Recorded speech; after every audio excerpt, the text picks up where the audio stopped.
Hello, everybody. So nice to see you. This is our special mini panel talk today, our hate. And we have three very lovely persons today. And first of them is Christopher. Now, let me talk a little bit about Christopher. Christopher is from Philippines and a registered nurse by profession, a background that likely prepared him for the daily dose of humanity and the good humor that comes with being a lifelong Theosophist. He is a veteran of the Theosophical Society, having formerly served as a president of Pranava Lodge in the Philippines.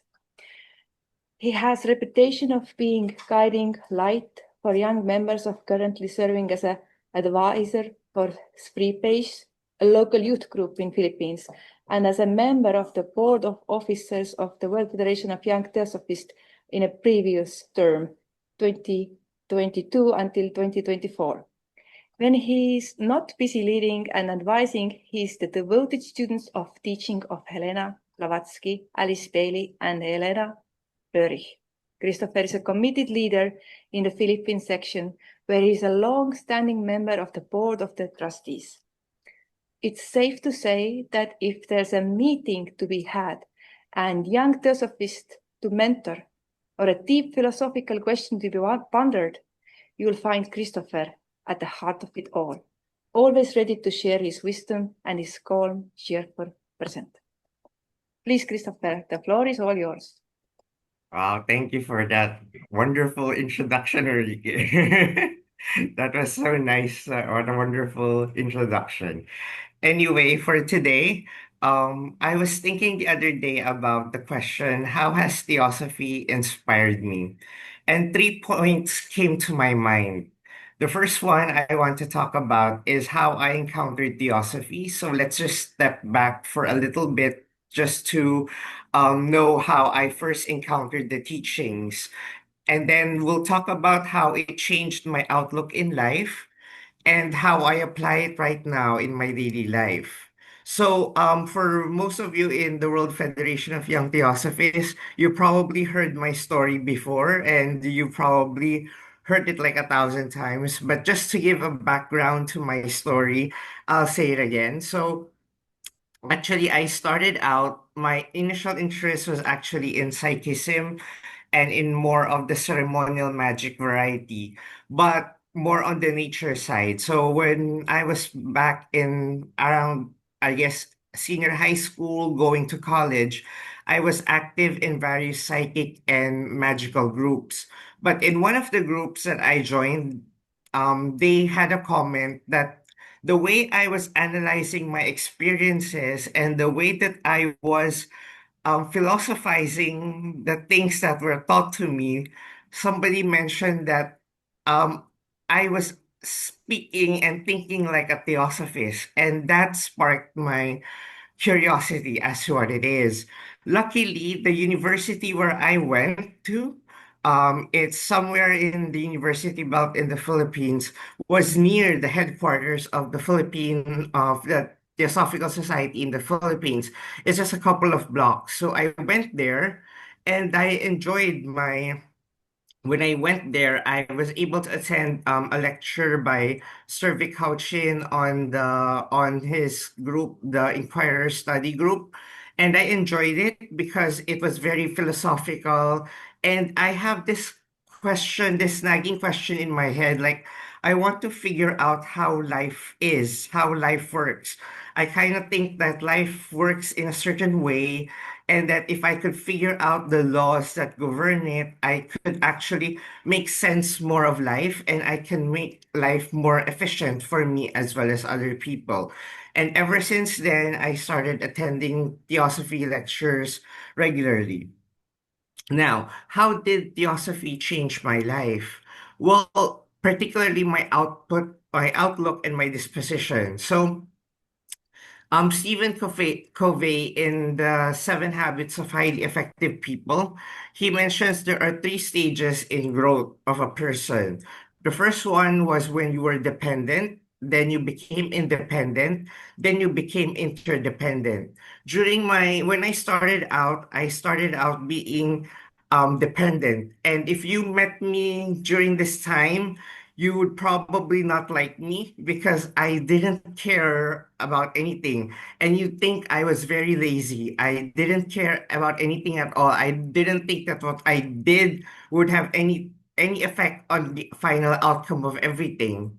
Now, not to go into personal details, but they say that when you go with the flow, the water usually goes downhill. So life also went downhill because I was just dependent. I was just too lazy and I didn't care about anyone, about anything. And I reached a certain point when I said that, life has to change. And I guess that signaled a change wherein I became more independent. But when I became more independent, I was more of a type A person. I was very goal-centered. I was very competitive. I wanted to be this. I wanted to be that. And most of the time, I was successful in what I did. I was able to be elected in a student council office. I was able to get the good grades that I want, but it was extremely tiring. It's like I'm always chasing after something and I'm always competing with everyone. I'm not having the kind of friendship that I would enjoy with other people. It's just so tiring. It's like I'm after everybody and everybody's after me, and I was just so tired. And Stephen Covey says that although this is a stage in everybody's life, it's a necessary one because you cannot go through being interdependent without being independent, because interdependent means that you're in a relationship with other people and you recognize that some people are good at certain things, but at the same time you also recognize that I'm also good at certain things, and therefore we can actually work together. We don't have to compete. We just have to work together and we can come out with a better output than when I was just doing it on my own. And this was the time when I met Theosophy. If you attended like Light on the Path or some of the other meetings that we have in the World Federation of Young Theosophists, I always mention the teaching that resonated with me deeply, that about karma, that everything that happens to us is karma. But because karma has put us in a particular situation, therefore, we have a responsibility to do the best that we can in that particular situation. My usual example is that, for example, I'm a nurse. So if a patient comes to me and if a patient comes to me and I am assigned as the nurse to that patient, whether that patient survives, gets well or not, is up to karma. But because karma has put that patient under my care, I have the responsibility, the obligation to do the best that I can. But whether or not I am successful, it's up to the hands of karma. It's like Christian teachings tell us, just do your best and let God do the rest. I find that this attitude was the right kind of balance because I wasn't dependent, I wasn't lazy, I was doing everything that I want to do, and I was trying to run after the goals that I want to achieve. But at the same time, because I'm detached, I'm not after anybody. I'm not overly affected if I'm not affected by my goals, etc. Now, how does this affect me? My third point in my daily living. Again, if you've been attending the WFYT meetings, I think I've been asked before, what is the usual spiritual exercise that I do on a daily basis. And I usually tell them that right now, what I'm doing is Benjamin Franklin's Life of Virtue. So he would assign 13 virtues, and then every day he would check whether he's able to live up to these virtues or not. And then every week he would focus on one virtue. So, for example, if this week I'm trying to develop the virtue of industry, then I would still have to work hard to achieve my goals because I have to be industrious, right? But at the same time, if I'm not able to achieve my goals, that's okay because my goal was to develop industry. Perhaps I'm not karmically entitled to achieve that goal. And that's kind of okay. In Theosophy, I'm more aligned to the classical Theosophy of Blavatsky and the Theosophy of the later Theosophists such as Leadbeater and Annie Besant. So I think that the culmination of our life as a Theosophist right now, because as we grow, our understanding deepens and it can change. But as of now, my understanding is that all of my questions will be answered when the appointed time comes when I will be finally be able to meet my master. There is an appointed time during the cycle where I will be able to meet my master. But I have to prepare because if the appointed time comes and I am not prepared, then the master will have to let me go because he doesn't see the light in the head and he thinks that, oh, we'll have to wait for another cycle and I would have missed that opportunity. But if I'm able to prepare myself through character building, which is proposed by the earlier stages of theosophy, and I'm able to achieve a life that is pure, that is virtuous, then perhaps the light in the head will appear. And perhaps then I will be accepted as a chela or a disciple, and I'll be able to deepen my understanding by learning wisdom from somebody who is higher. Whether this happens during this lifetime or whether I'm out of body, meaning I'm no longer in the physical body, or in another life, it doesn't matter. What matters is that at a certain point it will happen. Of course, you're also told that our desire for enlightenment is an hindrance to enlightenment because a rose doesn't, you don't force a rose to, you don't force a rose to bloom. Instead, you just create the right environment and then the rose will bloom by itself. Similarly, I think that in our spiritual life, we cannot force ourselves to be spiritual. We just create the right conditions for spirituality, which is a theosophical life. We have a period of study, we have a period of meditation, we try to live to serve other people. And then through these efforts, we are setting the right conditions for our life. And then eventually, our own inner spirituality will bloom.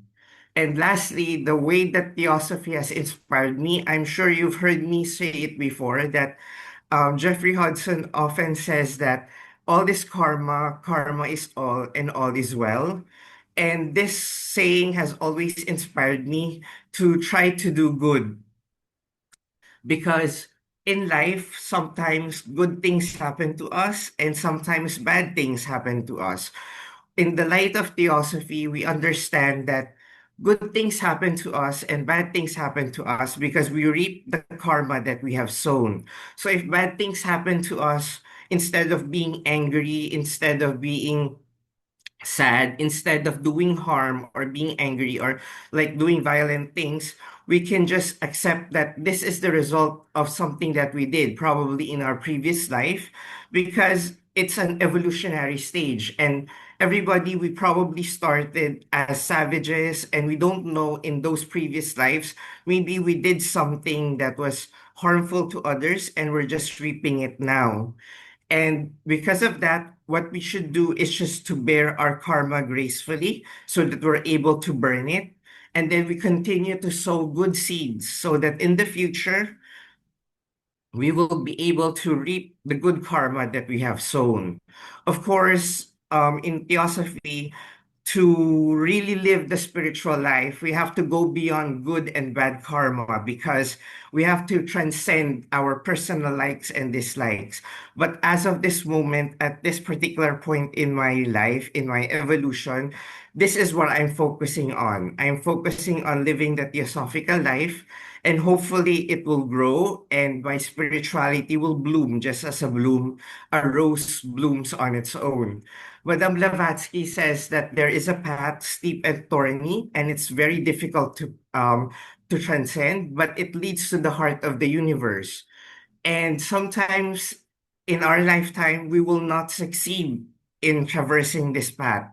But our efforts to try to cross this path will generate good karma, which in the future will allow us to walk this path easier because the good karma that we have accumulated in this and previous life will help us achieve this life better. In the Bailey tradition, she says that in the future lifetimes, we will see that the path is an illusion because the self was actually the path itself. So until we reach that, at this particular point in time, my focus would be to live the theosophical life. And I hope that it continues to inspire me to be a better person. And I hope my sharing has also inspired others to look at life from a more theosophical point of view, to be able to see life as it is, as a beautiful journey of spirituality.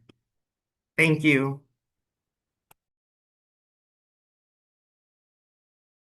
Thank you so much, dear Chris. Thank you. Let me remove the pin. And now I will introduce the next speaker, who is our lovely Catalina Isaza-Cantor.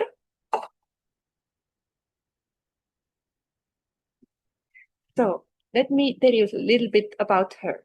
She's an author, poet, translator, editor, teacher, and an international lecturer of the Theosophical Society, who is currently lives and works in the Theosophical headquarters in Adyar in India. She's born in Colombia and always felt herself as a citizen of the world.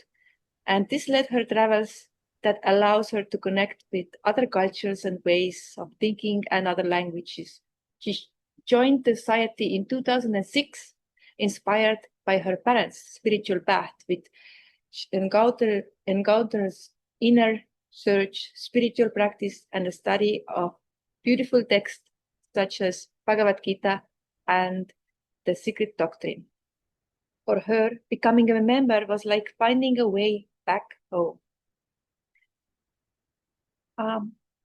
Now, since then, after becoming a member, Catalina has served actively in many roles as a board member of Colombian section, coordinator of the roundtables, coordinator of the young groups, also a bridge builder among young Theosophists in English, Spanish, and Portuguese, including also, like Chris, serving in the first board of Young Theosophist Federation in 2022 until 2024.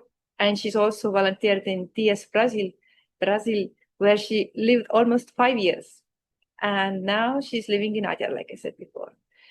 And she's contributed as a translator, editor, assistant in online international conventions during the pandemic time. And today she serves as a secretary of the School of Wisdom and contributes to the international events and media outreach. She edits selection of the Sophica, that is TS Colombia magazine. And since 2008, she has written and published articles as well as delivered lectures at the national and international levels on a practical theosophy, literature, art, and so on. In 2020, with her husband, Shikhar Hagnotri, she co-founded Pragya CS Studio, a multilingual YouTube channel dedicated to spreading theosophy beyond the languages. Alongside her theosophical work, her professional life has also embraced education, from kindergarten to university, television, cultural management, translation, and educational editorial work. She holds honors degree in literature, postgraduate diploma in cultural management, and a master's in education. She believes in the transformative power of small acts of love and service. At the heart of it all, Catalina believes that those small acts are showing even the simplest gestures can have the most profound impact in our lives. Here you go, dear. The floor is all yours. I guess the introduction was longer than the talk itself. So I guess that's all. Guys, okay, bye. Thanks for being here. No. On a serious note, thank you very much, Erika, for that very comprehensive introduction. And thank you all to be here today. It's so nice to meet you beyond distances, and in that feeling of meeting us from different places. I just would like to ask you to feel for a moment, some seconds, this thread, golden, beautiful, wonderful, shining thread that connects us all from wherever we are, with gratitude, with love for being here, united with a purpose. To just feel that into your heart and visualize how all of our hearts are connected also.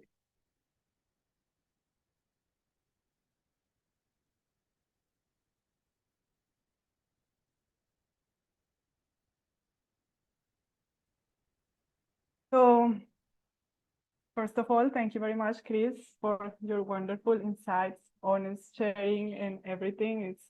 It's really, I really appreciate this kind of sharing that come from a spontaneous place, and when we are among family, we feel this confidence to open our hearts, and I felt you really opened your heart to us. I thank you very much for that.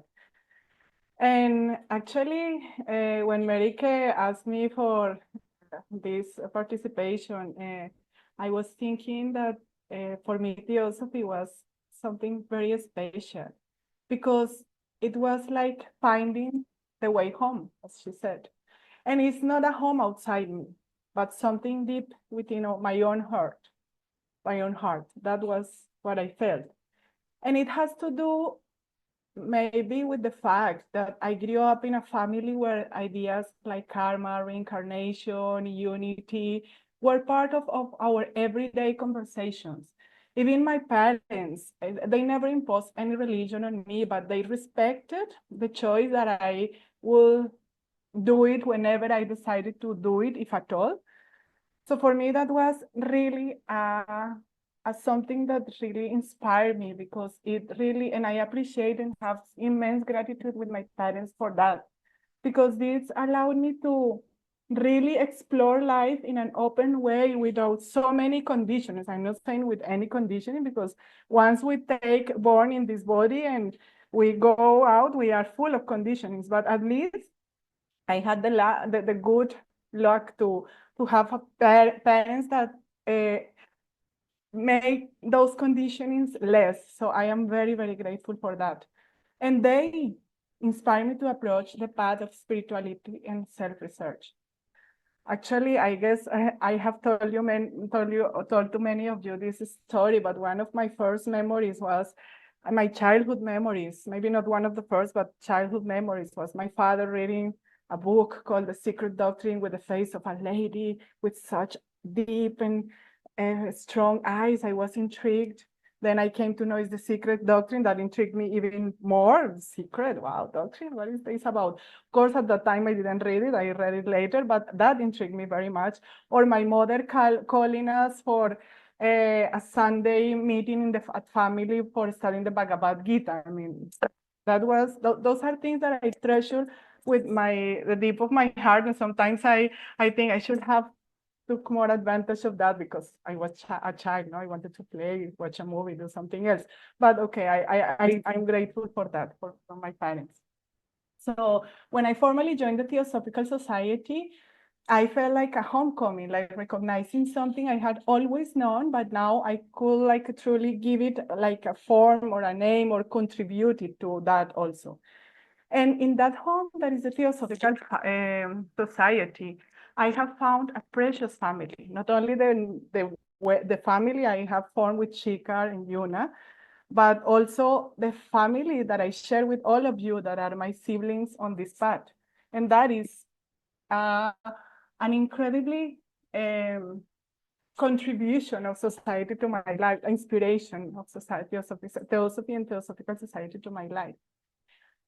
Theosophy has shaped my path in so many ways, through teachings, practices, living experiences that continue guiding me every single day of my life, every single moment.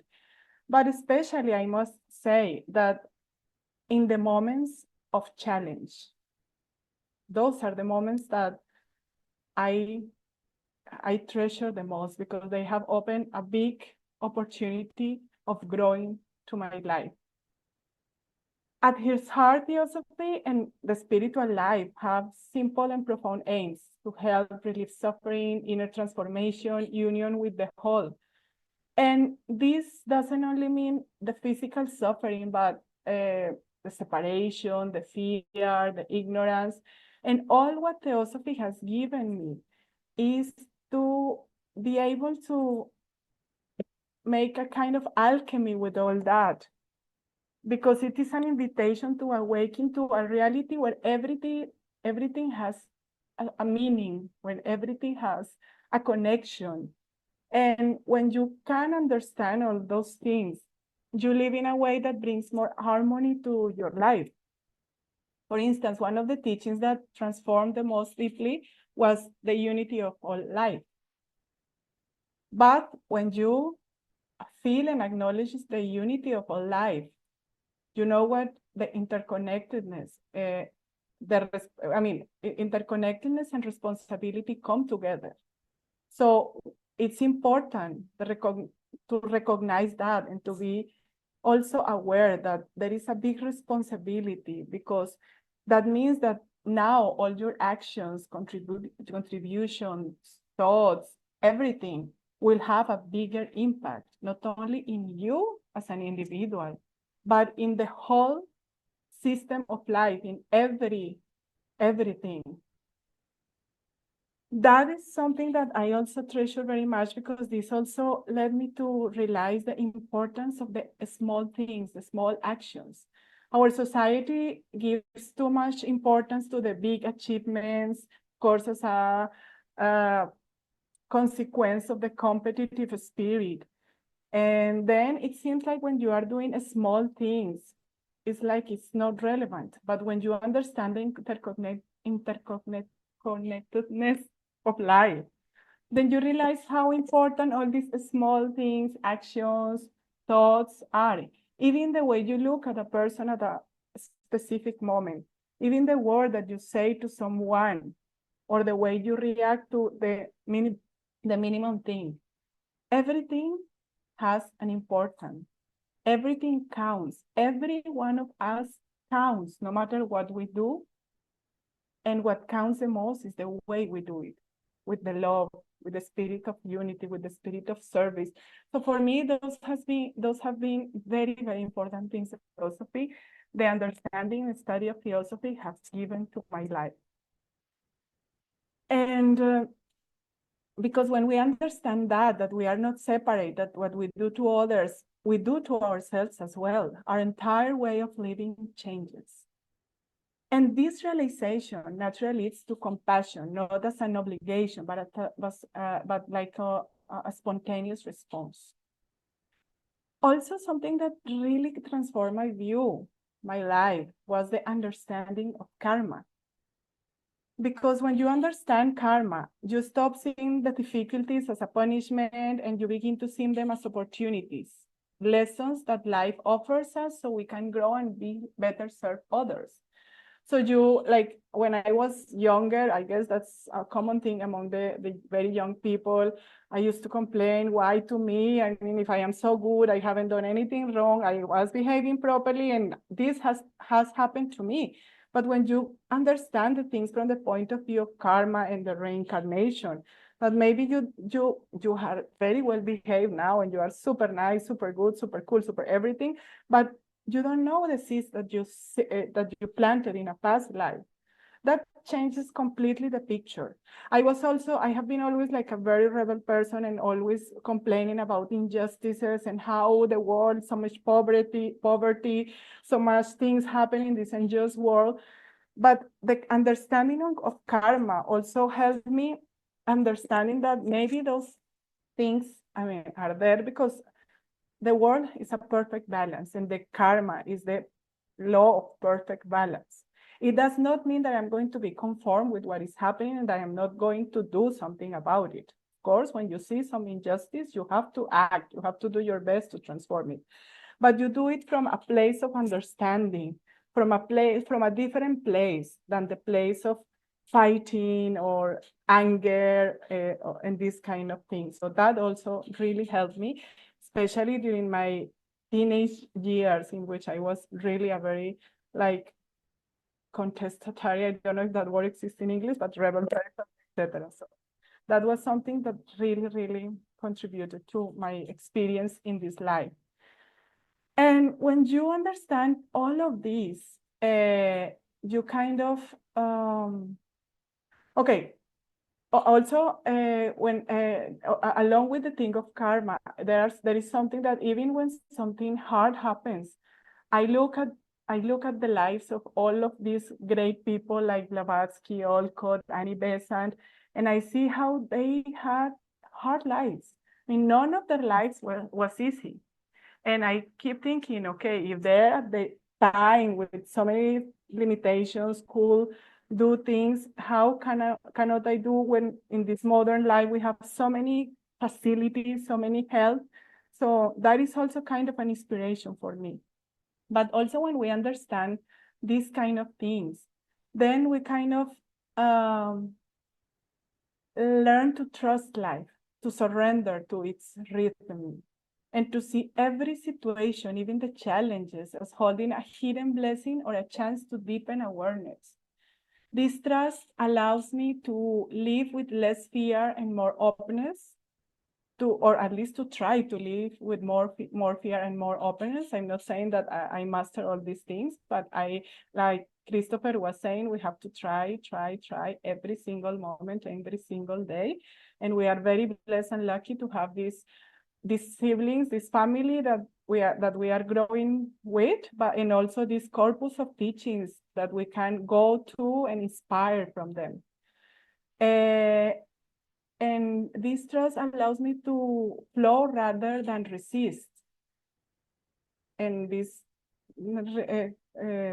takes me to this Buddhist thought that if you can do something, why to bother? Do it. Instead of suffering and feeling anger or whatever, do something. If that problem has a solution, then do it. And if it doesn't have solution, if you cannot do anything, then why to worry? Let it go, understand it, and let it happen, because maybe that's what it is needed at that moment.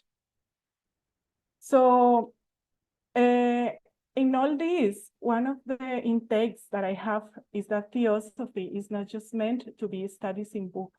It becomes real when we practice it, when it shapes how we live and how we serve. And today, I heard a quote from At the Feet of the Master that I really like so much in a conversation that Shikar was having here at the campus, and it is, study what most helps you to help others. I think that is very important, because theosophy can be something that can turn us into very intellectual people also. So if we only keep studying and studying, we can kind of alienate from the reality. But if we study what most helps us to help others, we are really taking all that to the world and putting it into practice. Because study isn't only for our own understanding, but to bring light and healing into the world. Whether it is a passage from any book, a teaching, or from any spiritual group, or whatever it is, or a meditation, every moment we should ask ourselves, and that's what I try to do, how can this help me help others? And one thing that I treasure also is this, like the voice of the silence tells there are two paths, no, that open to the disciple. There is one path that is the nirvana, and you have the option to stay there, but there is another path that is the path of the bodhisattva. You reach there, but you see that there are still so many other people, and the humanity still is in a stage that needs so much help, that you come back to help. And I think that is a precious thing. I find it so beautiful, because the real purpose of the spiritual practice, the real purpose, because I want to become a better human being, I want to become enlightened, is to come and share the light. That is the point, to be torches.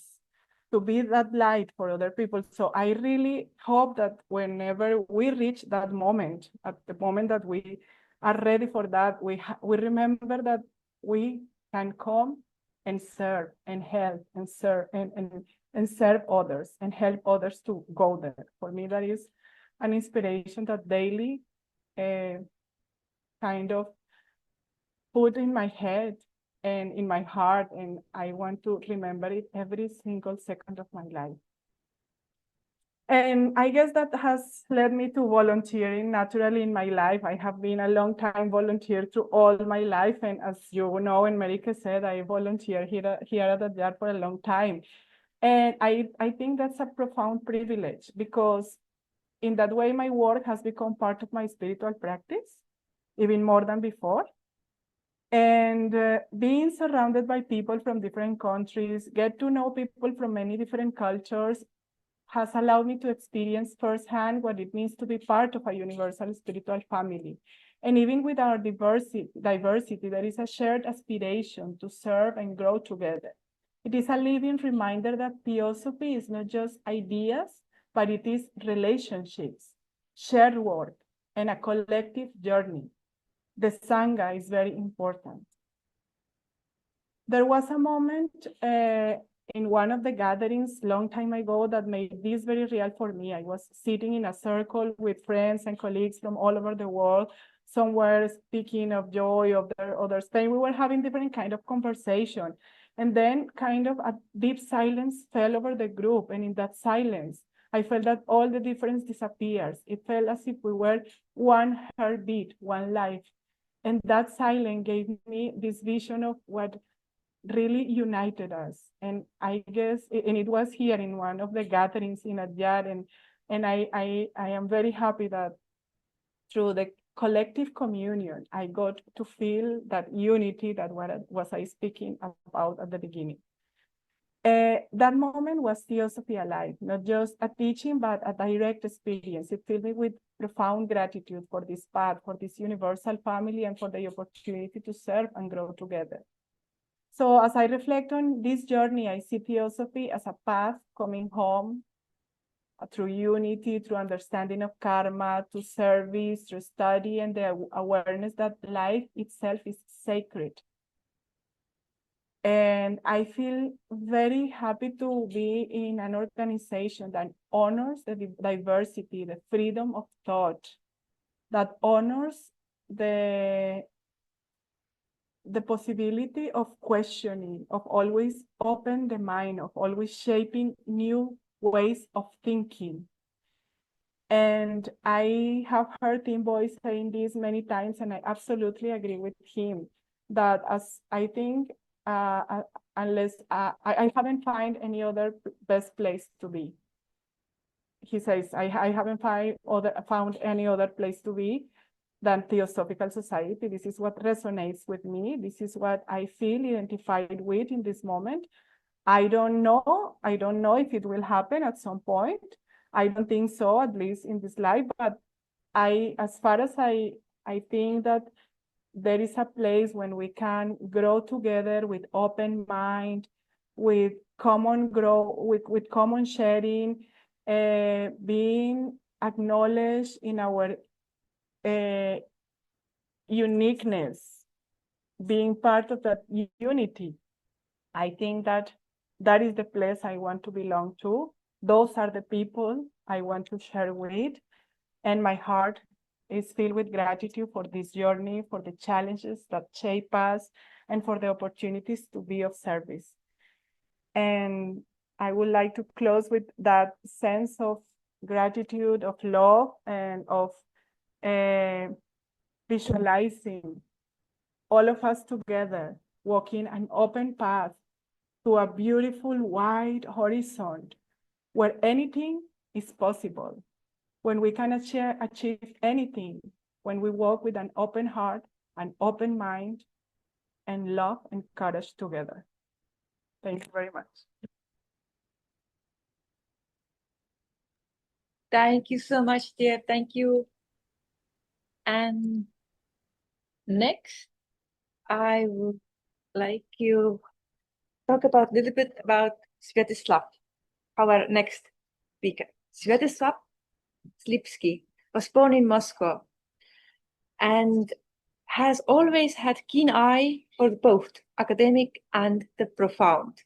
While he spent his professional life as an English teacher and school administrator, the role that earned him PhD in pedagogy in 2009, his true passion has always been for a different kind of lesson. A dedicated student of Theosophy since 1999, he attended his first meeting a decade later and hasn't looked back. In 2012, he put his passion into action by creating a lovely webpage, www.theosophists.ru, a fantastic website devoted to the life and works of Helena Petrovna Blavatsky and other valuable texts, all made freely accessible in Russian. When he's not busy with the administrative duties or diving into deep meaning of life through Blavatsky's works, the Mahatma's letter or Buddhist philosophy, you can find him channeling his creativity through drawing portraits and getting lost in good songs. A member of the Theosophists-WFYT since 2019. He is currently the president of the White Lotus Lodge in Moscow. And since 2024, he is also the organizational secretary of the Theosophists-WFYT in Russia. Welcome there. The floor is all yours. Thank you, thank you very much, Mariki, for the kind introduction.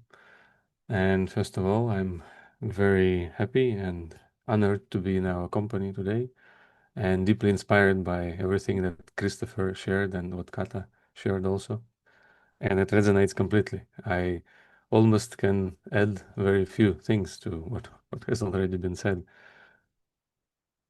And it's interesting in my journey this time, this incarnation, that I was not aware about this impulse for esoteric study, esoteric wisdom. But when I finished 9 years at school and I started traveling to college in Moscow, I had some free time that I was spending in public transport. And immediately, somehow, I was attracted to a book on Taoism and then on Buddhism. And from that moment, my journey began, like in a more mindful way, you can say, in a more revealed way, studying these things, studying these texts. And originally, yes, very soon after that, I found the book called The Sacred Doctrine, also. Already we mentioned it today. And it was published very widely in Russia then. In most big bookshops, you could find it somehow. So I bought it, and I was completely carried away by the depth and by the scope of the narrative that was given there, and also by the approach that the author had. Well, we know that the Sacred Doctrine has 3 authors, actually, as the masters mentioned, but it was amazing how not a minute was spent to explain why we should trust this book, or why we should believe everything is written there. It was completely unnecessary. Just it was given an explanation about how life is and how world is and how human being is. So I was impressed a lot, and I started learning it and studying it. And it was very difficult. I remember reading the same page for many times, trying to understand something. But it was also so engaging that I could not let it go. So, and I enjoyed it a lot.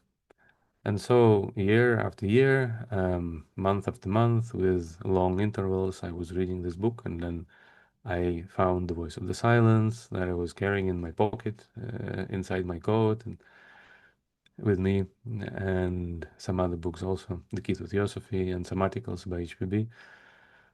So one thing that was my motivation, I believe, as I remember in the beginning, was that I can learn some things that are hidden, some mysteries, something that is not known to the majority of people. And that was kind of that secret, that mystery that was driving me to learn that.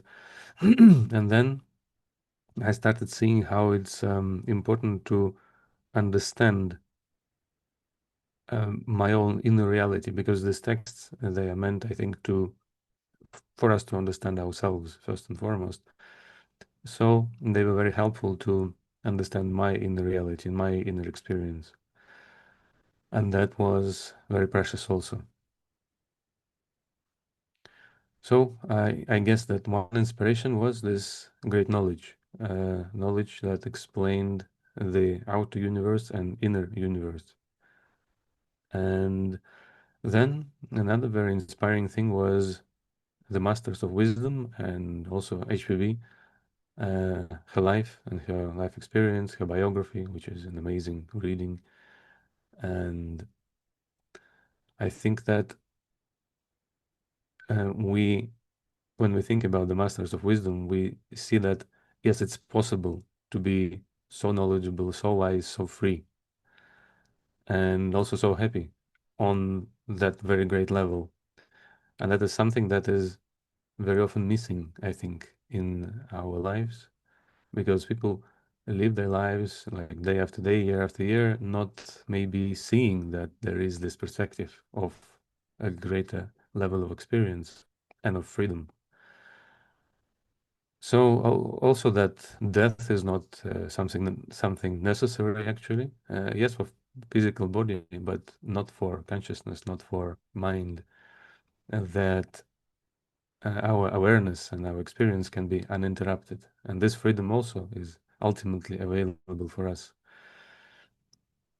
And also that on this path, there is the path on which we constantly and endlessly accumulate merit and good karma, which makes us happier and everyone who is connected with us happier. And that we gain like more wisdom and insight, and also ability to serve others that also grow constantly and endlessly. So I think in the examples of those who are more developed or have advanced further on this path, we see that yes, it can be done. It exists, and that inspires beyond words, because this is what makes sense. I mean, this path should exist. I think this is a feeling that is present in many in our theosophical environment, that this path should exist. So also, of course, there are like a bhakti side of the experience, which many of us also know, because when we perceive, even if we make this image in our mind to the best of our ability, an image of some great beings that belong to the next level of evolution, then if evolution is something that leads us to universal good, then those who have advanced further are manifestation of good for us. So, and examples to follow. So naturally, some very high elevated feelings come towards these examples, and of course, it should not be an excuse for not making some personal efforts or shirking your duty. But I think it's a completely natural experience for us when we perceive and accept the reality of the next level of evolution presented to us by those who have developed further. So that has been a great inspiration since long ago. And also, then, of course, there is Theosophical family. Already, Catalina mentioned wonderful things about it. I think we experienced it a lot, especially during the meetings that we have and presential meetings, our youth gatherings and conventions. This golden thread that connects the hearts over the cultures and countries and distances is really amazing. This the feelings of goodwill and genuine care that connect people of completely different nationalities and backgrounds and experiences and age groups is completely marvelous. So that also it kind of gives us a view and the feeling that we are all constantly present all over the world, and that really expands the vision the perception of the world, of your own life. Then another inspiration that I can mention, I think, is meditation practices, because I was always very inspired by what is called Buddha Vihara, the four Brahma Vihara, sorry, the four abodes of Brahma, which is loving kindness, compassion, sympathetic joy, and equanimity. And I think that it is very kind of valuable for theosophical work and for theosophical experience to cultivate not only thought and understanding and an intellectual side of things, which we have a lot, and that is very good, but also the feeling side of it, because people kind of naturally want to have happy experience, happy time, and groups that have this beautiful feelings, they thrive. They somehow naturally become harmonious, and they keep together and support each other.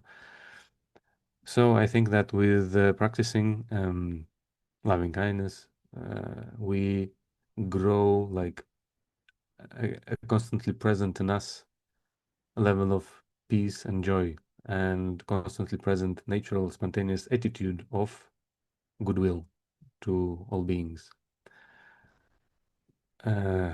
Like attitude of openness and benevolence and caring. And finally, I think that another big inspiration is theosophical work, working together with our theosophical family.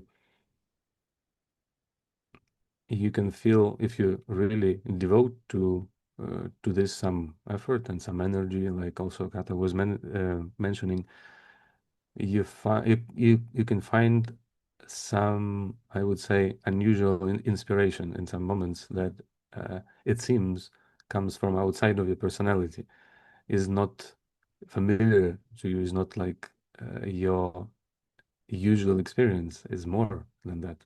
And then you start thinking about blessing, or who knows, maybe connection that exists between you and those who are at the next level of evolution. But in any way, this is a very, very easy to feel. It is something that really comes strongly in our experience, I think, sometimes. And that is something to be very grateful for, I believe. Also, from my experience here in Russia with our friends, with our working together, I see that, of course, it's my own judgment. I don't like suppose that I know really people completely, that I am familiar with, but it seems that everyone who I know have become better over the last years. Everyone who sticks together and keeps making some effort and works and studies together, every single one has come through transformation for the better. Some fears were left behind, visions were like enlarged, increased, and became more vast. Some limitations that were present were transcended, and people keep working and doing things that were not possible for them, including me. Some years ago, it was not possible. Now it's happening, and also with feeling of like happiness and gratitude. So that is for me a great proof of whatever else can be said about Theosophical Society and everything else. It works, and it's a great value for humanity. Well, for those people who connect to it, at least for their experience, and hopefully for others also. So I think that's what I would like to share. And again, a lot of things were already mentioned by Catalina and Chris. Thank you for that. So thank you. It's wonderful to be together. Thank you. Thank you, dear. It was absolute pleasure to hear your thoughts. Wow. Wow. Now, do we have questions for those three lovely persons? Anything or some comments?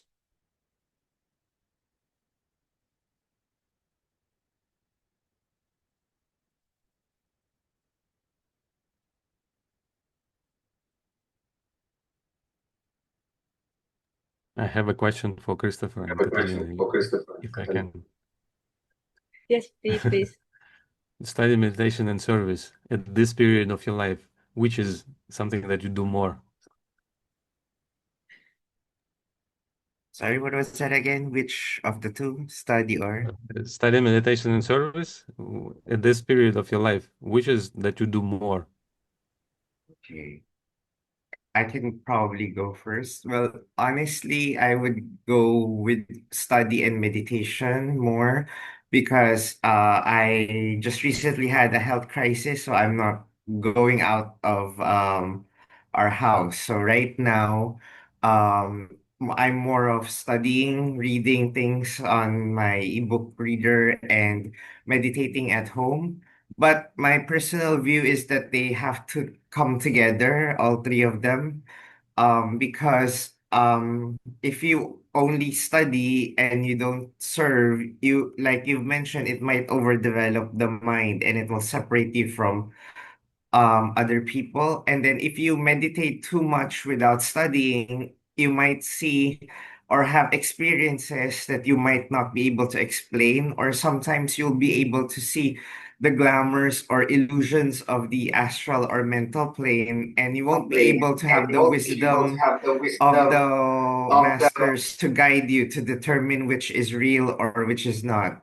And if you only do service without study and meditation, we are told that you'll get tired because you don't have a higher source of spiritual energy that can feed you. So that would be my response. Thank you.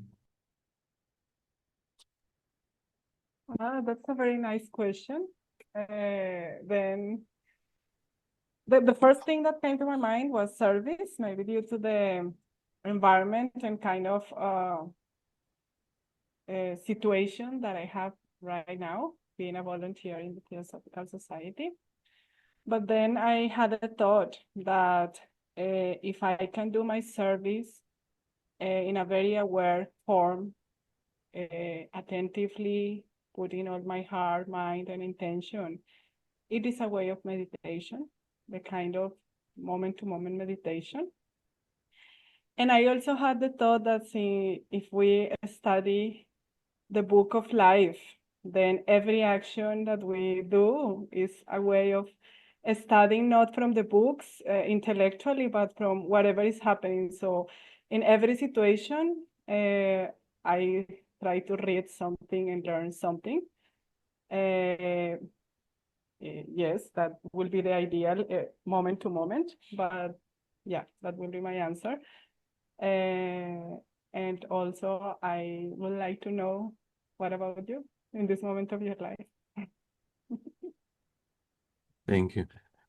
Yes, it's wonderful what you mentioned. And for me, I think recently more service was something that I focused on because of a lot of philosophical work. So there were some moments when I missed like a little more study. But it's also good because it's like it feeds your motivation. And then you really want to get to study with good motivation. So it's very helpful. But right now, I think is more or less balanced because I managed to get a little bit of study, a little bit of meditation, and a little bit of service. So now, a happy balance, I guess. Thank you.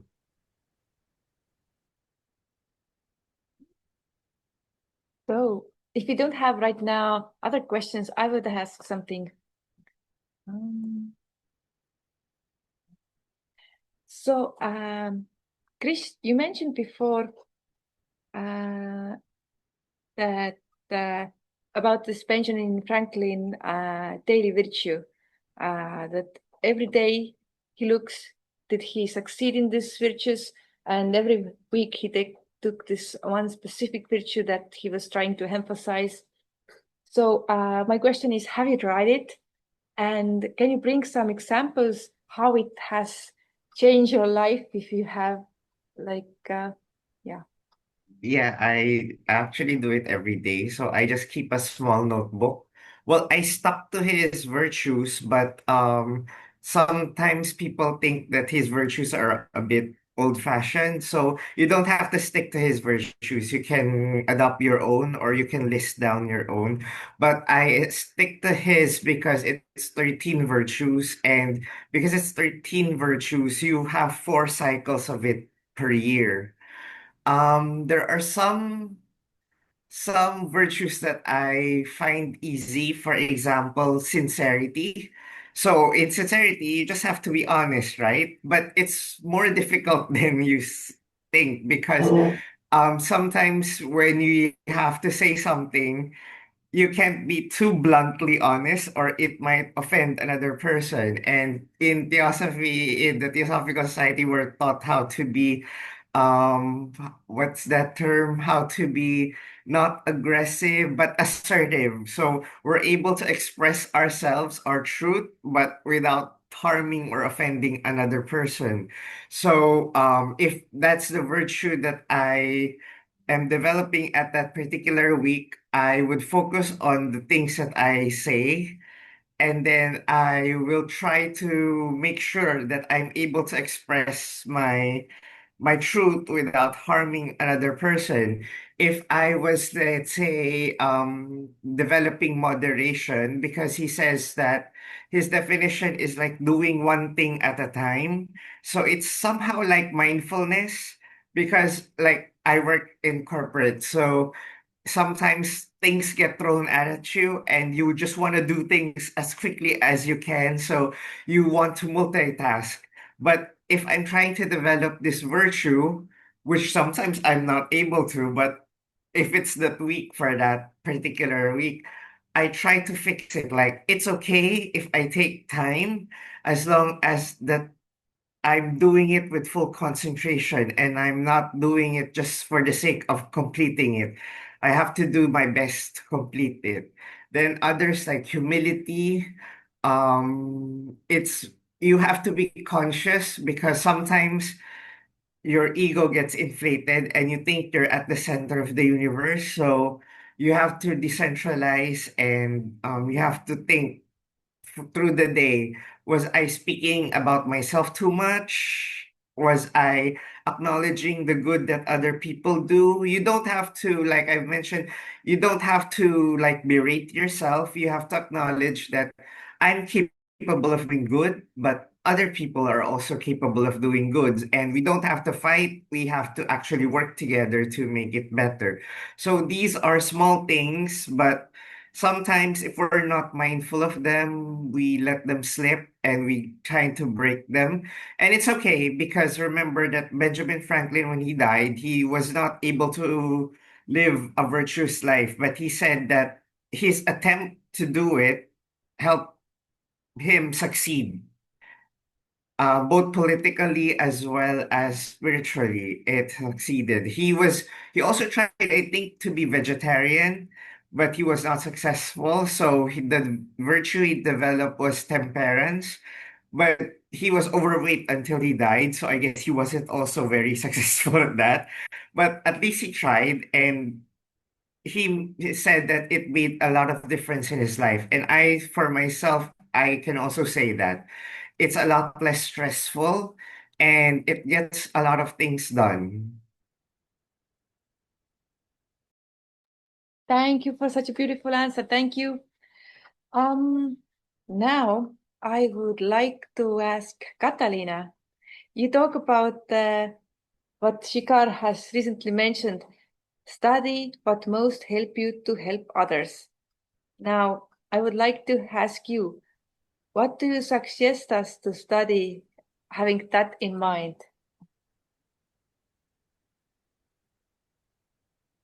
There are there are so many possibilities.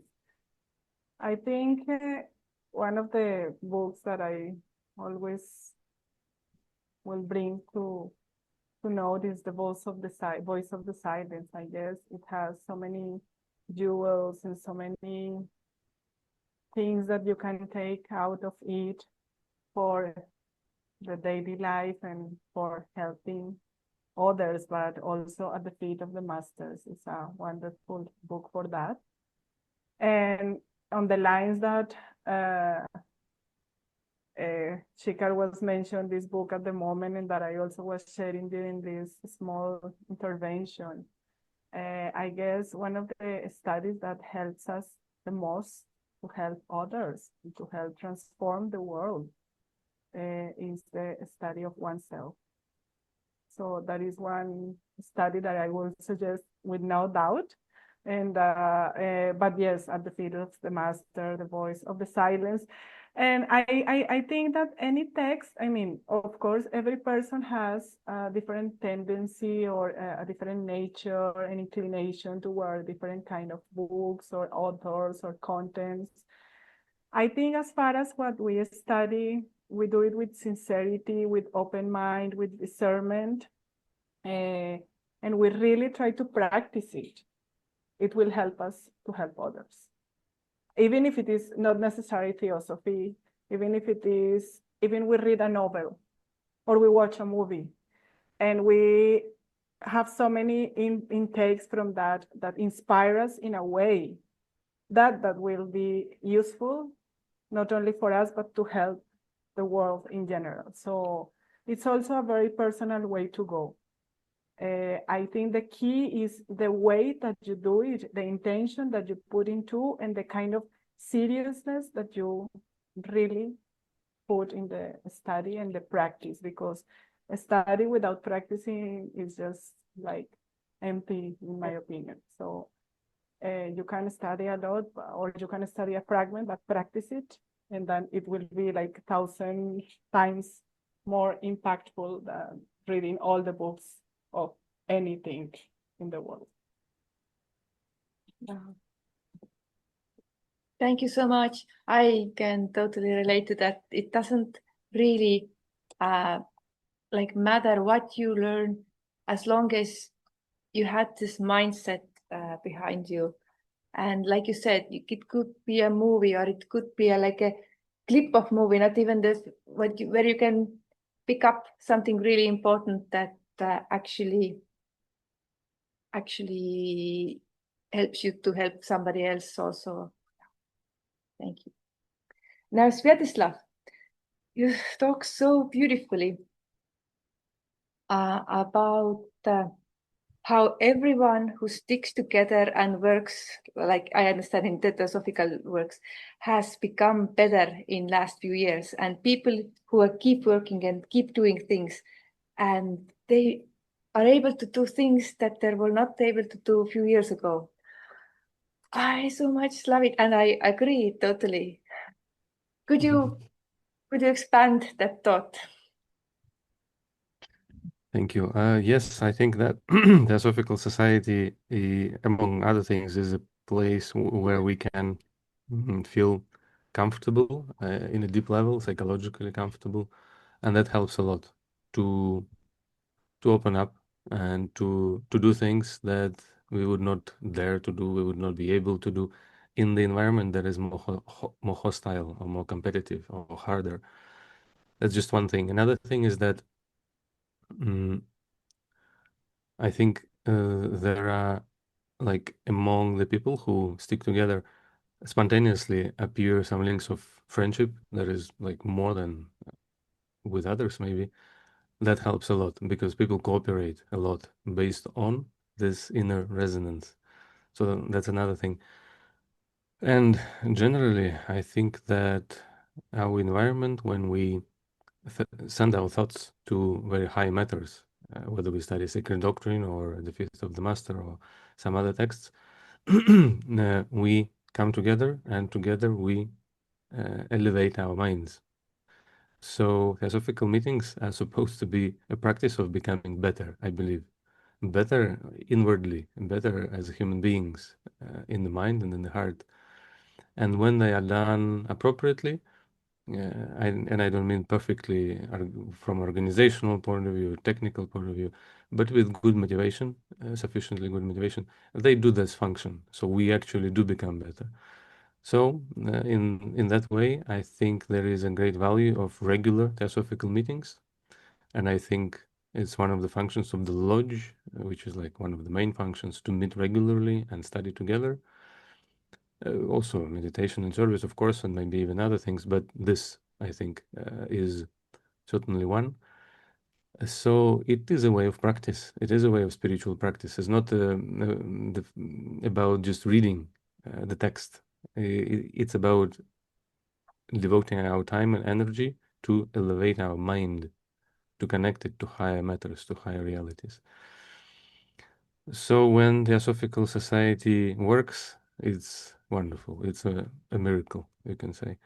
Well, if it doesn't, it can be very unpleasant because there are examples also of personalities clash and obscurations of mind, clashes, as Buddhists say, coming out and conflicts and everything.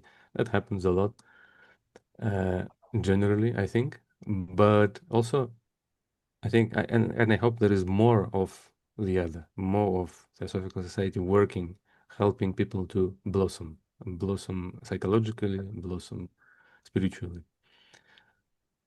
So yes, I think it has been my experience happily, and I feel very blessed and very, very grateful.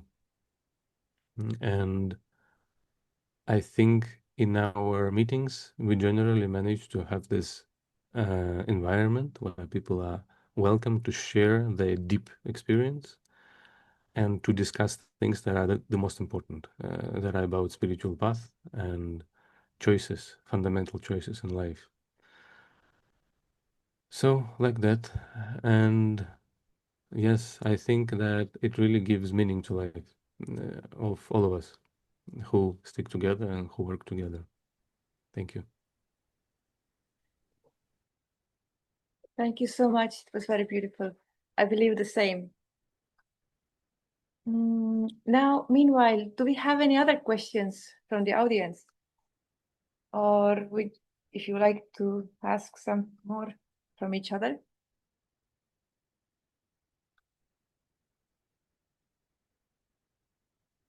We have a question. Yes, please, Jimena.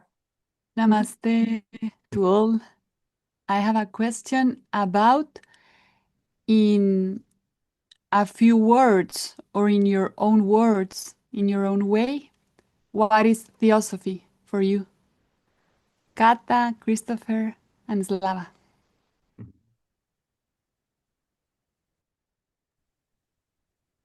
I can go first.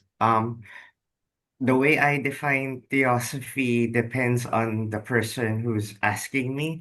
So if it's like a public forum with somebody who doesn't understand what theosophy is, I would define it as the core essence of all teachings, of all religions, because theosophy means divine wisdom. So divine wisdom is like the knowledge or the wisdom of God. So you can't really define it, but we can describe aspects of it. And depending on where you are, we can show them what specific aspects is relevant to them. So if it's an ordinary person and then they would ask what theosophy is, I would tell them that it's the core of all religions. So, for example, the main teaching of Christ is to love God above all others and to love others as yourself. The Buddha told us to prevent evil and to do good. The Krishna had also similar teachings. And all of these things, we're trying to find the common thread that's behind all of them, the one essence behind all of them. So there's three layers of religion. There's the outermost, which is composed of rituals. So for theosophy, we're not particularly concerned with that, because if we're concerned with that, we will never agree. Like the Catholics would say the Mass is the best ritual, the Hindu would say that the puja is the best ritual, etc. And then at the next level would be at the level of dogmas or beliefs. And again, people will not believe that because we will never agree, and universal brotherhood will never come to be, because the Christians will say Jesus is the true God. The Hindus might say otherwise. The Muslim might say, although they believe in Jesus, but they'll say that the true prophet is Muhammad. So theosophy also doesn't concern that, but it goes to that central core teaching. We're trying to find out what is the common of all these religions, and probably there's truth in that, and that's what we're looking for. But if a person is more advanced seeker, then I can probably give them a more complicated answer. Like Theosophy is like the ageless wisdom that provides us the path that can lead us from being an ordinary human to being a disciple, to being an initiate, to being an adept. But for ordinary people, I think the idea that there's a core, even though they're fundamentalists, they usually resonate with that idea that there's really this core essence of all religions. And regardless of what your faith in it, what your religious beliefs are, these core beliefs are true no matter what country, what religion you are in.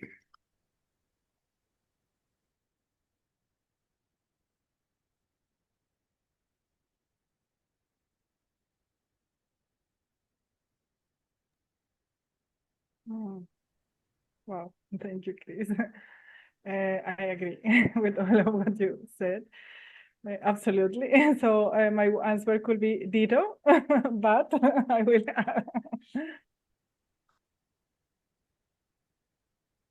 And I think, and I will answer from a personal perspective.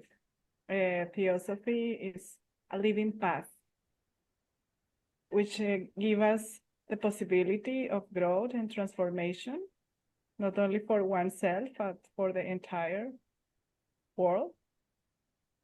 And that allows us to see the world from a perspective of wisdom, unity, compassion, trust, sense, because it helps us to see the world, make sense of the things that happen.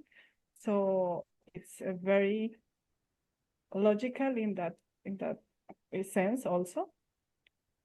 And the path of transformation to relieve suffering to awareness, service, and love, and using a little bit what Christopher was saying at the end to that allow us this ageless wisdom, allows us to see the things, the universe around us, not as an ordinary thing, but as an extraordinary thing and full of possibilities.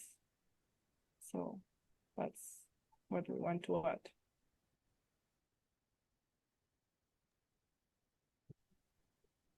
Thank you. Yes, I agree completely with what was said by Christopher and Catalina.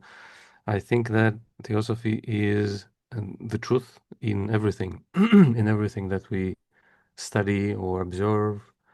So this word was chosen to stand for truth. It could be any other word, because the word itself is not that important. It could be called philosophy, love to wisdom, or it could be called aletheia, wisdom, right? So, but it was chosen, this word theosophy, and what it means is truth in everything, truth in our life experience, truth in the system of knowledge that we study, like yoga or any religious philosophy or any mystical school, anything. And if we are at the periphery, just like what Chris was saying, we disagree, we have division. When we draw nearer, we unite inevitably. So I imagine if the representatives of different wisdom traditions of the past, of different centuries and cultures would meet, if they are real masters, they would immediately feel like one family, above everything. And that shows that the closer you get to the core, the closer you get to unity. So, and this truth in us, it comes from our higher principles, from the source of our personality, from our spiritual ego, or high manas, we could say maybe. And then it irradiates our experience, and so we see that some things resonate in us. When we study a book, we have this recognition of truth in what we read. Why? Because there is this truth already present in us.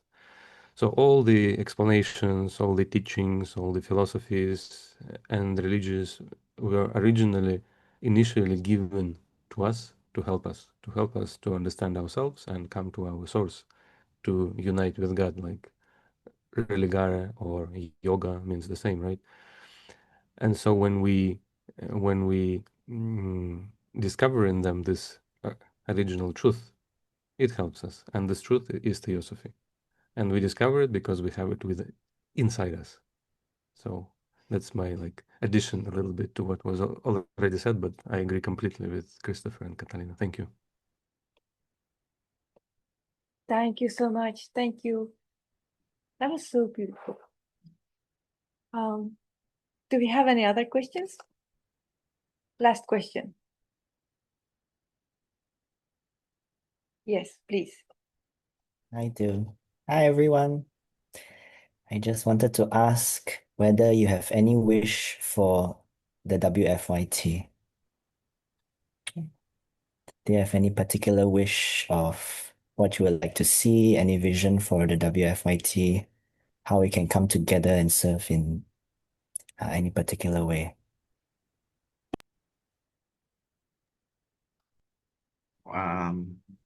Well, for me, I don't have any particular wish. I just hope that there would be more young theosophists. I think we're all familiar that sometimes it can also be a struggle to attract younger people to Theosophy. Even in the Philippines, where there's an active group, usually younger people are more concerned with building a career, establishing a family. They don't really have time to explore the deeper questions in life. Sometimes they do ask them, but the circumstances of life prevent them from exploring it further. So I just hope that the WFIT will be able to expand and will have more young theosophists, because the older generation also needs help in managing it, and we also need to plan succession, right? Because if we want the TS to continue on, then it has to live on in younger people.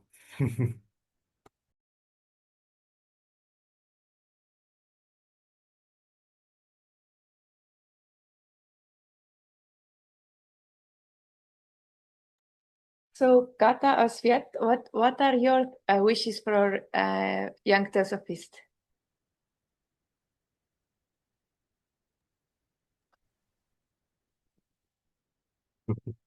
Okay, I can go first. I would wish to support each other and to work together, because that's what we can do, and it's very precious. Because I also want to see many more young theosophists for sure, but I'm not sure how to make them. We cannot buy them, we cannot grow them, we cannot make them with tools.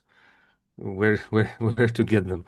We can only do the best that we can, trying to send out this message, these teachings that we have, and hope that more people will come. Surely we should do the best we can.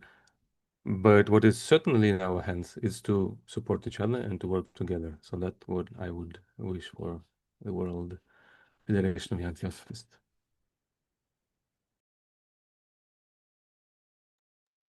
Thank you. Absolutely. I was thinking on the same lines. I wish, of course, all of us have the wish that it grows, expands, and reaches as many people as possible. And I guess the best way to do it is through harmony, union, and that at least the very core of people that are here now, that are active in this moment, even if they are few, that very core really becomes inspires in such a way that even if for some youngs, as Chris was saying, it's not so possible to come to join because they are pursuing other things in that moment of their life. At least those youngsters that are engaged and committed to the movement and to the spiritual practice in this moment become like these kind of light bearers that inspire the people in the place where they are. I mean, you cannot come to the world to the Theosophical Society. Let the Theosophical Society come to you, and let me as a person. I mean, I'm not saying me, but the person who is wanting to inspire, be that inspiration.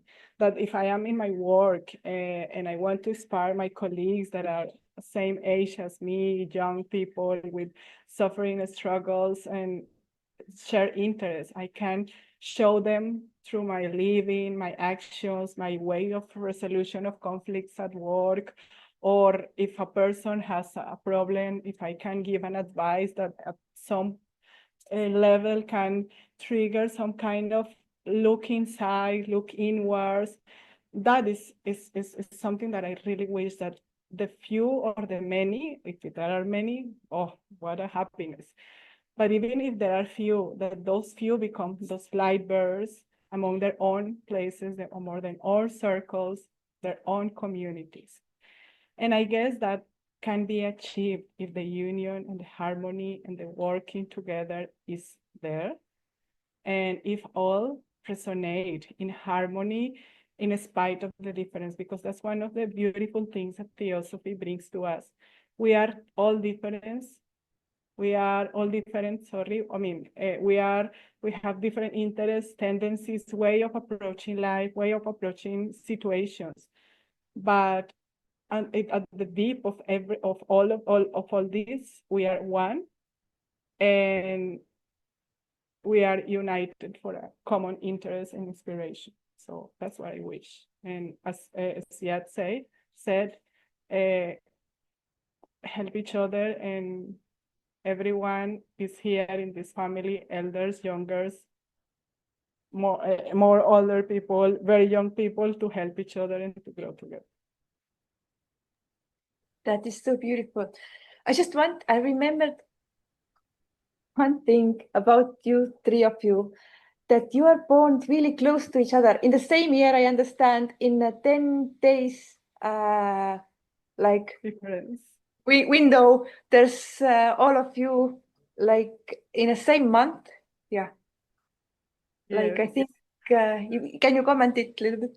Yeah, we were talking that with Marika the other day. It's so nice because the three of us were born in December of the same year. I won't say the year, so I won't reveal Amazing. our ages. Don't worry, guys.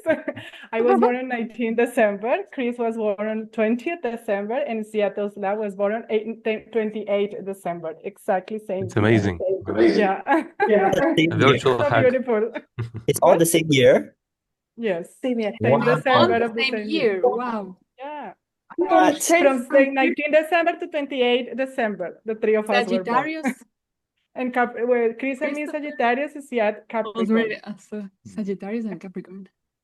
I'm thinking we Yeah, must search people who are at similar to your age and the same year and similar to those days.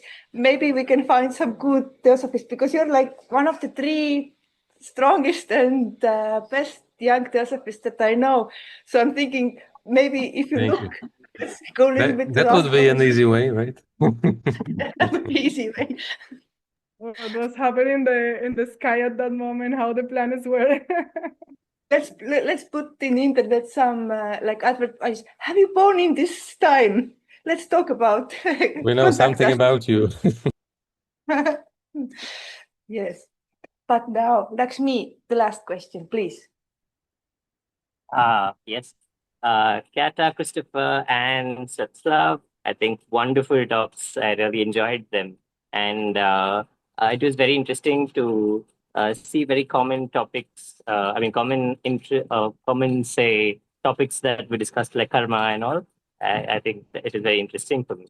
I wanted to ask one question, since especially Kata and Swet were involved with education. And you were saying about how Theosophists for younger generations should be. So I was wondering if you would like, or you would propose, if Theosophy in some form should be taught at schools to very young children. And if so, how would you go about doing that? Introducing Theosophy to the very youngest people, youngest minds? Oh, that's a nice question. Nice question, and I believe that the young mind, the younger they are even more open and less conditioned. So I think it should begin the earliest possible in the first place, because at that age they are open to everything and they still remember those things that they bring from the place where we come from before incarnating in this body. So, and actually Annie Besant pointed it very clearly. I mean, we should, the education is a main thing in the theosophical work, because as we know, we come to this life with tendencies, with seeds, whether positive or not so positive ones. And in the first year, the educators, parents and early educators have this wonderful opportunity of cultivating those that are better, to say in a way, and maybe by the cultivation of the positive, maybe make those seeds that are not so positive not grow so fast, or maybe not grow at all. Of course, each soul has its own process, and what has to be lived, of course, because it's part of the law and it's part of the karma, etc. But if we can help as educators to make that process of the life easier, I guess that is very valuable. And I think we should do it. I mean, that's why I think that having teachers that know about these kind of things, theosophy, spirituality, I mean, not necessarily in the form of theosophy, but any spiritual stream, it's very important, because that makes you see the child in a completely different way, and that makes you see your practice as a teacher in a completely different way, because it's like this differentiation between teacher and student is not anymore there. We are just two souls. Maybe because I am just an adult in this life, I have had more experiences, so I've had kind of I won't say authority, but experience to guide you through something, but that is the only thing. I don't know, maybe you are a more evolved soul than me. And I should have the humility to acknowledge, not because I'm the teacher, I'm necessarily in a superior thing. So we are mostly channels as teachers. And I think theosophy can be taught to children. I will never mention things like karma or reincarnation of this thing, because I mean, what is the necessity? But I think it can be taught through practices. For instance, one thing that I deeply remember from the time that I worked at ATA is the observation of nature.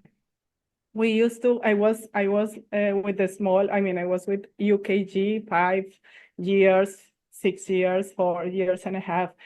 And taking the children out to the nature and observe the nature, it teaches a lot about the laws of nature, about the unity of life, about how every action has a consequence, the respect for life, etc., etc. I, of course, imagine you know much better, because you are right now, right there and experiencing with the children, and you also have this kind of spiritual background.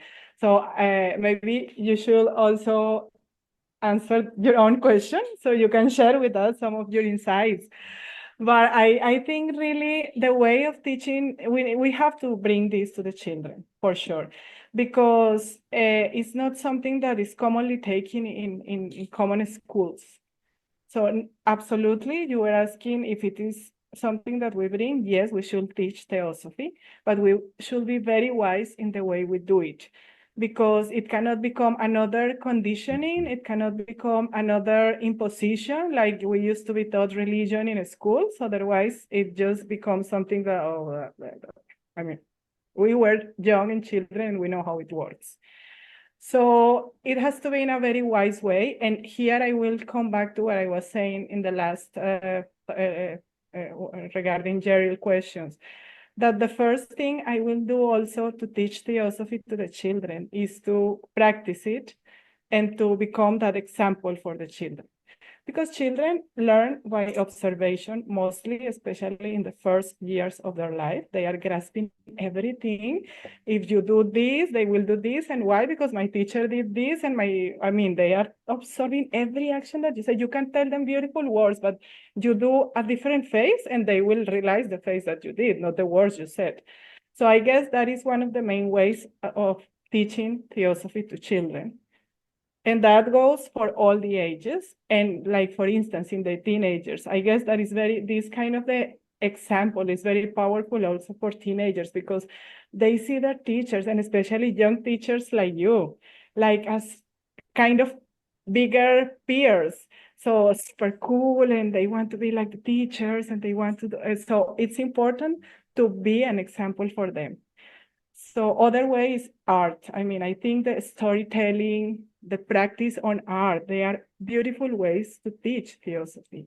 I guess art for life is a very beautiful way to convey any kind of spiritual content. So I don't know, those are like the things that I could experience, learn, and practice when I was a teacher at the time. But if you can also share some of the things that you think about and do, I will appreciate very much. And I'm sure our friends will also, because you are now there for so many years, and it will be very nice to hear your thoughts. Can I go next? I agree with Catalina. We have to be prudent when we are teaching theosophy to children, especially to the public. Annie Besant mentioned that theosophy is like the ocean. So there are a few of us, probably people around the Zoom meeting, who wants to go deep dive into the ocean. We want to go swimming in the deep portions of the ocean, and some would probably want to go scuba diving to the deeper portions of the ocean. But for the majority of people, they're usually just content walking around the shoreline.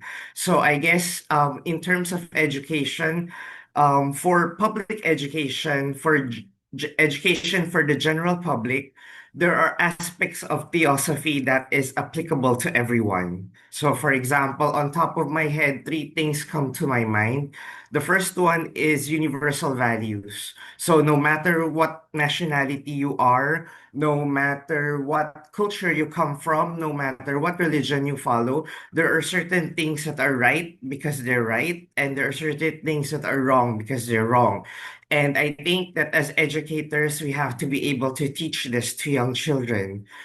Second one would be the self-transformation process, like self-awareness processing. It's very helpful. So most people have traumas and they're not able to process it properly. Most people have grievances, they have emotional baggage, and they're not able to process it immediately. So if educators can teach children how to process their emotions, how to reflect on their thoughts, and if everybody would learn this particular skill, I think the world would not be perfect, but I think it would be certainly a better world than what it is currently at the moment. And the third thing that comes to my mind that we can teach to general education is comparative religion, because like the Mahatma letters mentioned, and like Martin Luther King mentioned, people forget that people are so caught up being Muslims, being Christians, being Hindus, that they forget that we're all human. So if everybody is taught about various religions, we will be able to understand each other better. And again, the world will not be perfect, but it will be a step closer to being better than what it is currently at the moment. And of course, it would be nice if we could have theosophical schools that can actually teach theosophy for the small percentage of people who want to go to the deep dive of theosophy. But those three things, I think, on top of my head, if we can teach that in general education, we can certainly make the world a better place. Thank you so much. Before we go word to Kata, I would like to hear what Svyat also thinks. Yes, I as usual, completely agree with Christopher and Catalina. I think it's a bit of a question of chicken or egg comes first, because to teach in a new way, we need educators who are in the new way. And those educators come from previous school children. So it's like a cycle that we need to intervene somewhere. And it doesn't matter where we intervene as long as it's done successfully, whether we study something in a new way at schools, or whether we teach something in a new way for teachers university, but as long as it's helpful, it's very good. Then I completely agree about comparative study of religion, because we are all, I think, live in secular societies. Like the authority in our country is not a religious authority, ultimately. So we can afford ourselves, we can allow ourselves as a society to pay attention to what actually unites all religions. It's not about changing a religion or promoting any religion. It's about highlighting the fundamental values in each religion. That would do no harm, but it would do a lot of good. And then another thing, I would suggest that, of course, I think that private schools have much more liberty in that experiments than state schools that are very hard, in a hard way, regulated uh, across the whole board. And I think that something else that could be very helpful is to like introduce elements of meditation in again, non-religious way. For example, I remember when I was in kindergarten, we had a like a session. We were sitting around the table, and the nurse was telling us, now feel your leg, and now feel your left cheek, now feel your chest, and so on and so on. I don't know where it comes from. I don't know whose method it was, but that's essentially awareness meditation, which is very helpful and stabilizes the mind and make children more calm and peaceful in a good way. And so that can be introduced, because awareness of the body completely is beyond the like exoteric side of any religion. We all have bodies, so it's good for everyone to be aware of them. And then another thing is to name the emotions that you feel. Like, close your eyes. What do you feel now? Name it, because that trains us to pay attention, at least to pay attention to our inner world and what is happening inside, because otherwise we can be living our whole life without paying much attention, and unless a big crisis comes, then we are motivated to try to find out what is going on, where it doesn't have to be like this, right? We can be more aware. And so that simple like elements of meditation can be introduced, I think, and can be very, very helpful. And anyway, yes, we need to be the manifestation of what we want to introduce. Just like what Catalina said, there is the saying, right, that I don't hear your words because your actions scream. So we need to manifest like and embody what we want to convey to children. Thank you.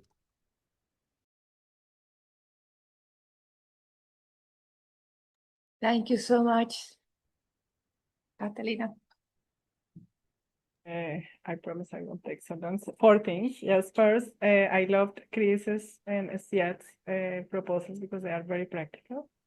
Second thing, I wanted to add something on the lines that Svyatoslav talked of emotional education, so I won't go on that, but also like no fear, no competition.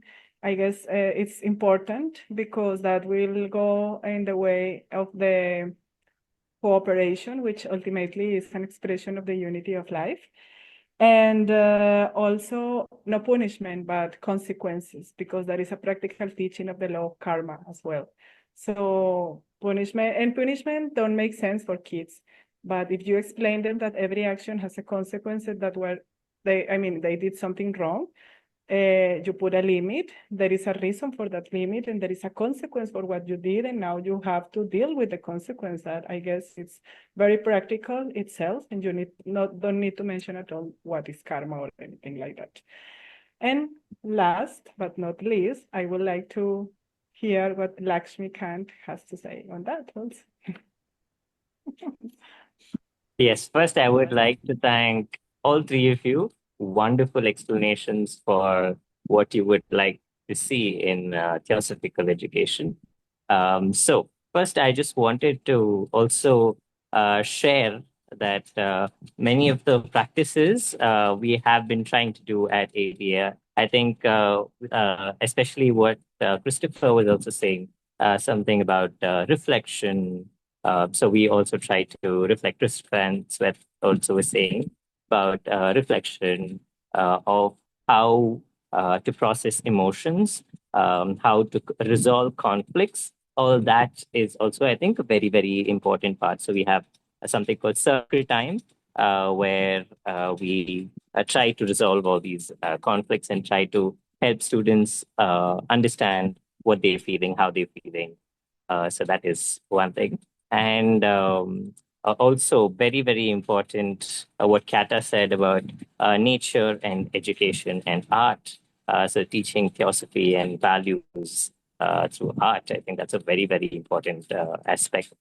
So the reason why I asked the question, I think, was what Sept and Christopher was also saying, that there is, it's important that there is a special, there's also like people who want to do a deeper study of theosophy, children who want to do, a small percentage might benefit. So I was thinking that we could have some theosophy club kind of thing for the students at ATA. That's why I wanted to also, ask this question and see what all we can do. But I wanted to go about it in the right way. I didn't want it to be like another dogmatic or any law of karma or any laws where they do not understand by themselves. So that's why I also was very particular on not having those, but having it in a way that brings out the curiosity, the child's inner questioning and learning for that. So I think all of these are very, very great ideas.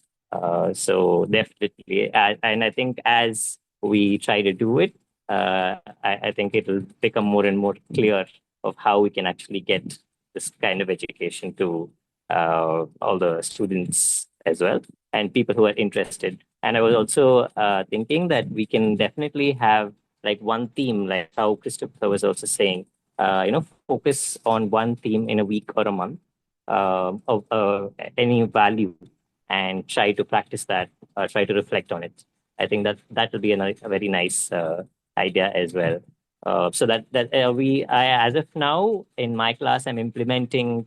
This is for the higher grades 7 and 8. We are trying to implement like weekly challenges where students try to understand where they can help others in the classroom and in the community, how they are affecting the community in through their habits and what habit they can change. So they will reflect, they will come up with ideas of how they can change themselves and how to track their habit of how they're changing, like how to be, helpful, more helpful to others, how to be kinder to others. All those are practices where they will reflect and they'll see and they'll track how they are practicing. So many different activities like that.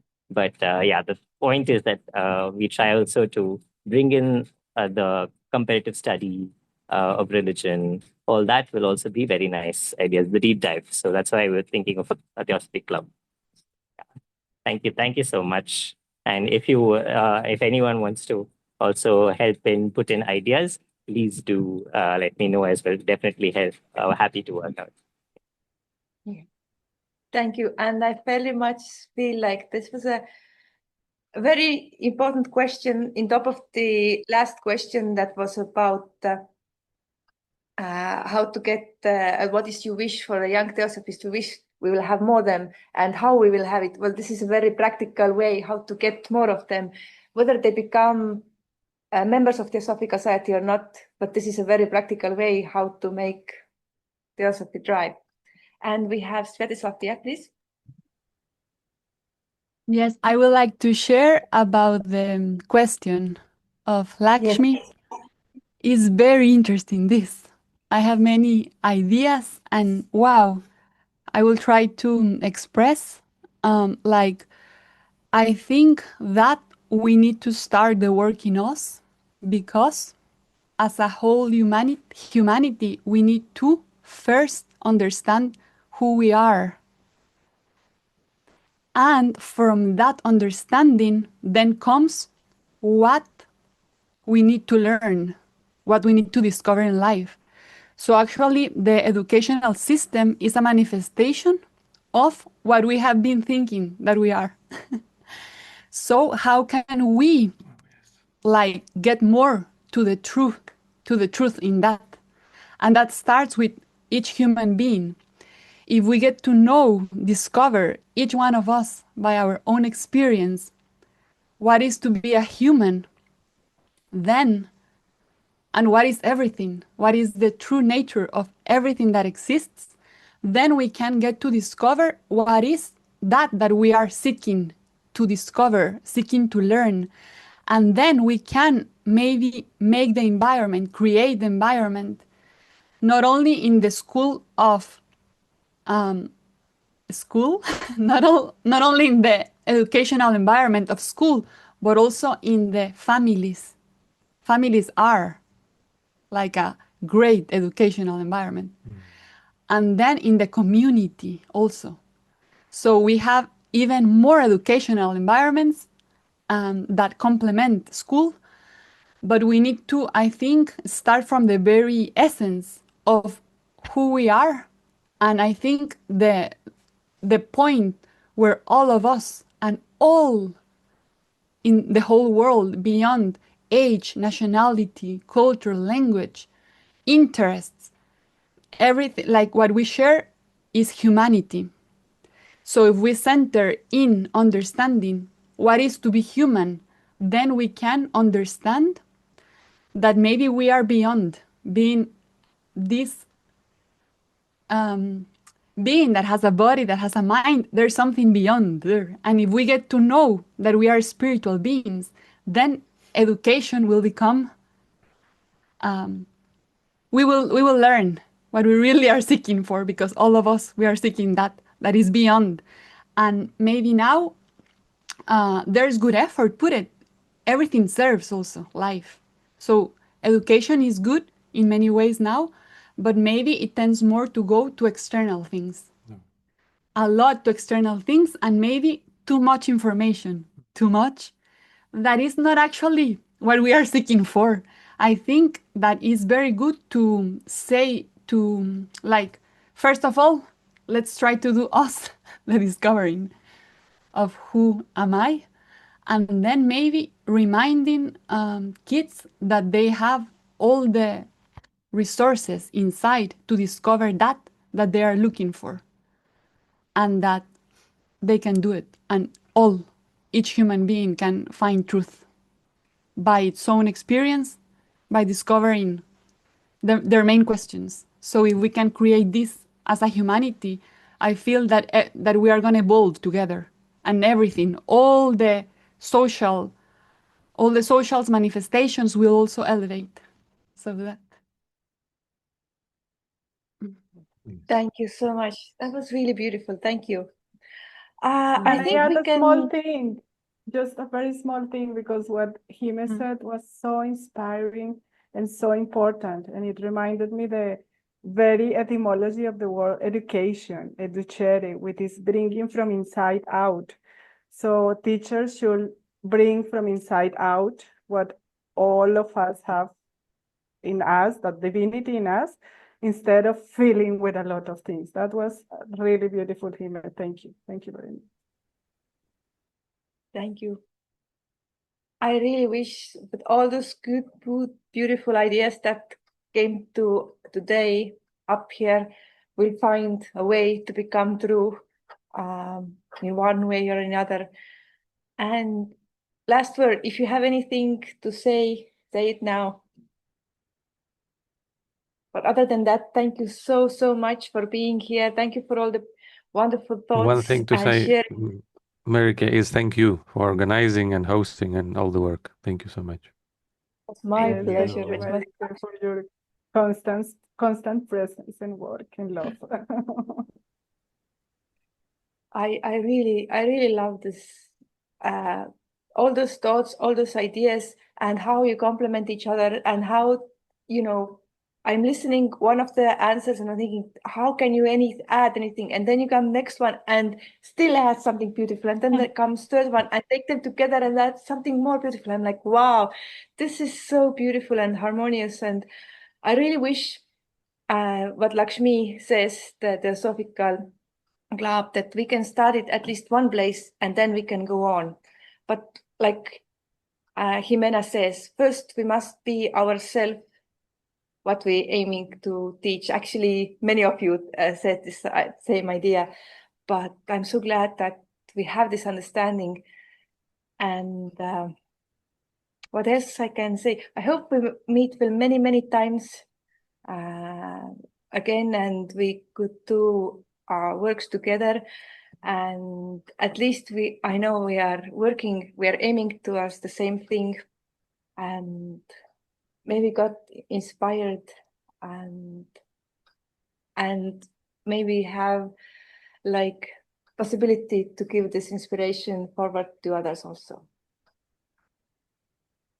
Thank you. Thank you. Thank you. Thank you. Ciao.